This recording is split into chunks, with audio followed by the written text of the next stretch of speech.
Hey everyone, good afternoon. This is Terry from Terry's Philippine Journey. Thought I'd make it one of my first videos over, and this is the story about my how my Terry's Philippine Journey got started.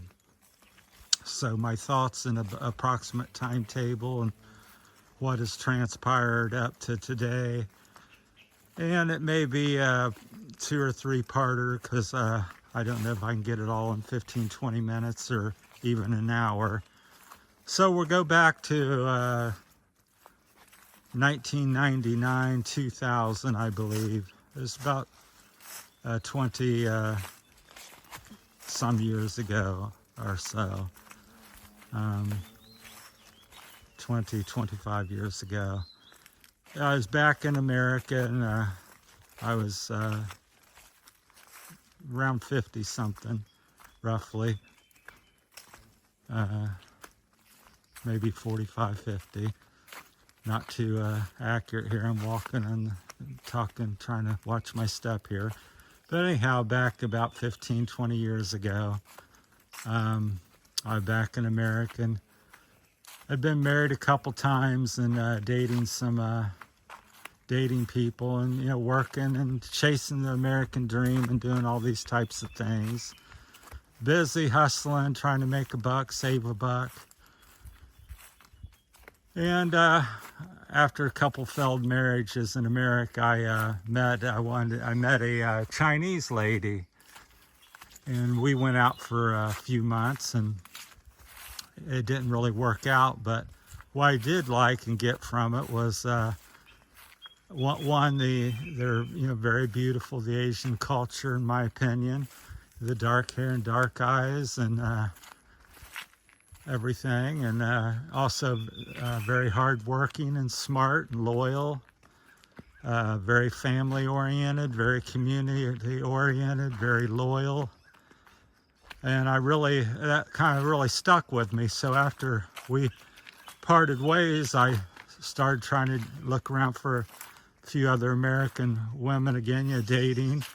And I thought, how can a guy in Ohio living in a little country town find a Asian lady?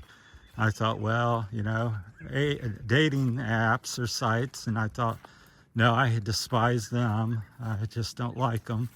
So I thought, well, I'll take matters into my own hands and kind of look around here. And I'll place an ad through Craigslist or Facebook or both over, Hong Kong. That's pretty Asian oriented. And so that's what I did. I got me 12, 15 responses. And pretty quickly, they fell to the wayside, most of them, except this one lady kept messaging me from day one. And I also messaged her. And we talked nonstop. Every day for a couple years, well, about a year. And then I said, well, why don't you come see me if you like me or like America? Obviously we could get married or something. But, come take a trip and, visit me here, take a little vacation, a couple weeks, a month or something. And she goes, well, I can't, I don't have money. And I thought, I was pretty naive because I've never traveled and been exposed to around the world or other cultures. And I said, what do you mean you don't have money? And she says, well, I'm from the Philippines and we don't have much money. And so I said, well, I'll pay for your trip. You stay with me. I'll, take care of all the expenses and pay for the filing the fee, the visa, tourist visa or whatever. And so that's what we did. I sent her $160 American to pay for the application. Then they denied her, is what happened. I thought a month or two went by and we continued talking. This was like on year 2 at this point almost. And I said, well, file again, I'll send you another 160. So she did, and they denied her again. So I said, that's, I just really just disappointed with that and upset. And it's like, how can they deny you? I've wrote a letter and, let you know and let them know that I'm going to take care of you. You're not here just on your own looking for work or whatever. You're come as my guest. And so at that point, I contacted an immigration attorney and went into her office, made an appointment, went in, and I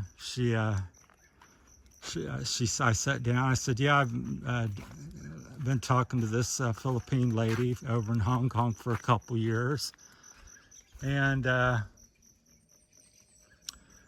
this is what's happened. They've denied her a couple times, and they said, she kind of laughed at me. She says, you don't really understand. You're kind of, naive or something. She didn't really say that, but she says, you just don't understand. I said, no, I don't. I said, I have money. I've invited this lady to come over. I've offered to pay for everything. Why can't they do that? And then she proceeded to explain that the Philippines and certain other countries are kind of blackballed, that we don't want them coming over unless you're very successful and have a house and lots of income. So we just don't allow it. We make it difficult for them to travel, being the U.S. And I said, well, I never knew that. So I said, well, how I really like her. I said, care for her. We've been talking for a couple of years now. And what should I do? And she says, well, you want to do some sort of marriage visa so you could go over and meet her and marry her over there, and then take about a year or two for that to be recognized and for her to be allowed to come over. Or you can do a K1 visa, which would be half that time or so, and do that type of visa. And I said, well, I'll do the K1 visa. What do I got to do? She said, well, you have to fly to Hong Kong, take pictures of you two, save receipts of your dinners and hotel, and take lots of pictures, document your trip, bring all that back with you, and I'll file it for you. And I said, okay. I was, scared to death because I'd never been out of the country. I'd never really even been on a big plane. I said, well, I'm going to sit here by myself, or I'm going to, do this and maybe meet the person of my dreams. And even if I don't, at this point, it had become a thing of like me against the United States government. I said, I'm going to free this woman, and if she, because everybody's saying, what if she leaves you? What if she does you wrong? I said, at this point, I really don't care. I hope that she would not, but I said, I'm going to, get her, freedom and have all the privileges that I do, because I didn't realize people didn't have them like I do. I just took for granted and just never really knew any foreigners. So flew over there, documented the trip, came back.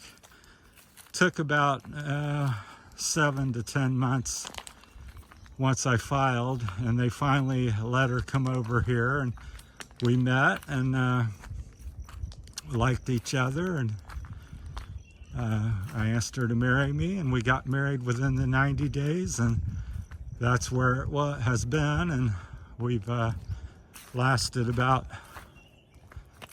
8 years. We had some current difficulties and stuff, so we are now separated.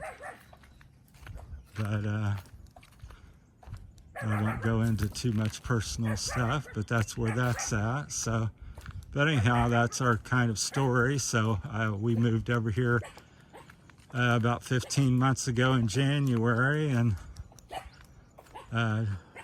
it's been good to me for the most part. The people are friendly, and I really like it over here. Nature's beautiful and the warm weather year round. So, but we flew over here and built a little house, and so I've been living over here. She's now went back to America, and I'll stand here and let these people go by. Kind of show you the countryside there. So that's where we're at right now in Terry's Philippine journey. That's kind of how the thought started, from dating the Chinese lady to me placing an ad and meeting my wife on Facebook, or either Craigslist or Facebook or both. I think I placed ads both places, and somehow she responded to one or both. But anyhow, so that's been my story and journey, and so now I'm living in the Philippines and staying with some friends currently. And yeah, I've been here a year and a half. Bought me a little motorcycle. Staying with a nice family. I live here in Barotac, Viejo, Iloilo, Santo Tomas currently. And yeah, it's not been all perfect, but it's sure has been an adventure. And overall, I'll take what's happened, and I don't have really any regrets at this point. So I'm that type of person, try not to live with regrets, and so I've enjoyed most things about it. And so I wanted a change and adventure. I'm not one of the people like, oh, I hate America, America's no good, and America's got all these problems. Well, it certainly has its problems, but also has a lot of strong points. The same with the Philippines here. You can come over here and people talk a lot of bad stuff about it, and there are some negative things going on and stuff like that, but there's also a lot of good to talk about. I like to talk mostly about good things in life. I think that affects your health and mental status when you dwell on stuff that's negative all the time. So anyhow, I just like the nature, and it's like today here, it's May the 25th, and probably mostly cloudy, and I would say still 88, 90 degrees here. Walking down to San Fernando, and just thought I'd share the journey here and recount my Philippine journey, the beginnings of it. So that was some stuff that went through my head and I was thinking about, and kind of what transpired. So I knew my timeline didn't really add up. I'm like, yeah, so it's been between about 15 and 20 years probably since it started. So you get old and you forget about things and stuff. Plus, I'm trying to walk and talk. If I was sitting down at a table at home and made notes, then I would be a little more prepared and thorough. But I wanted to share this part of the trail with you and keep you up to date on Terry's Philippine journey, on how it began, and hopefully it will inspire others and you can share your stories as well. So appreciate that, and I think I got it all crammed in there in 15 minutes or less. So thanks for watching, and that's it from Terry's Philippine journey, high above San Fernando. So heading down the mountain here to town. All right, thank you everybody.